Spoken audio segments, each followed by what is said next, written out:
La corruption représente plusieurs milliards de dollars chaque année. Ce sont des sommes d'argent considérables. D'un côté, on a de grosses entreprises et de l'autre, des chefs d'État. Tout est dissimulé, camouflé. Ce genre de pratique n'a jamais lieu au grand jour. Mais une affaire pourrait bien faire changer les choses. Les personnes au pouvoir n'aiment pas vraiment qu'on s'intéresse de trop près à ce qu'elles font. Une affaire impliquant des premiers ministres et des princes. Je ne crois pas qu'on détienne le monopole en matière de corruption. Des accusations de chantage. Du chantage? Bien sûr. Et une caisse noire de plusieurs milliards. Il s'agit de quelques personnes très puissantes. On parle là de représentants du pouvoir légitime. On appelle ça l'argent noir. Les gens volent cet argent parce qu'ils le peuvent. Nous allons enquêter sur l'argent noir, sur l'argent de la corruption internationale. Arrêtez de fouiner partout, tout ça ne vous regarde pas. Occupez-vous de vos affaires.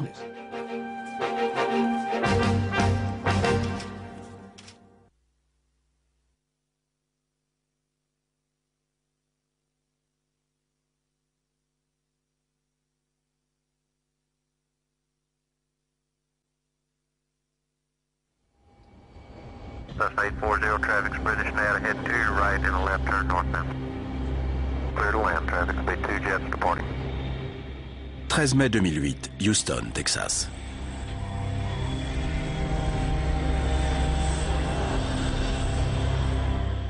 Le vol 195 de British Airways atterrit à l'aéroport international George Bush.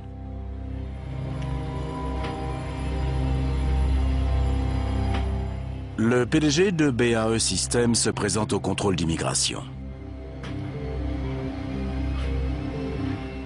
La société BAE Systems, basée en Angleterre, est également connue sous le nom de British Aerospace. Il s'agit du troisième plus gros fabricant d'armes du monde. Son principal client n'est autre que le Pentagone.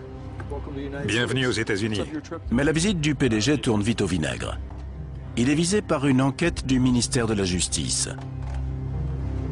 Des policiers armés le conduisent dans une salle d'interrogatoire. Lorsque vous faites l'objet d'une enquête, les autorités américaines n'hésitent pas à utiliser tous les moyens légaux afin d'obtenir des informations. Les policiers photocopient ses documents, téléchargent les informations contenues dans son téléphone portable et lui remettent une citation à comparaître devant un tribunal fédéral. Le ministère de la Justice a adopté une méthode agressive. Il voulait envoyer un message fort et dire que les États-Unis prenaient cette affaire très au sérieux.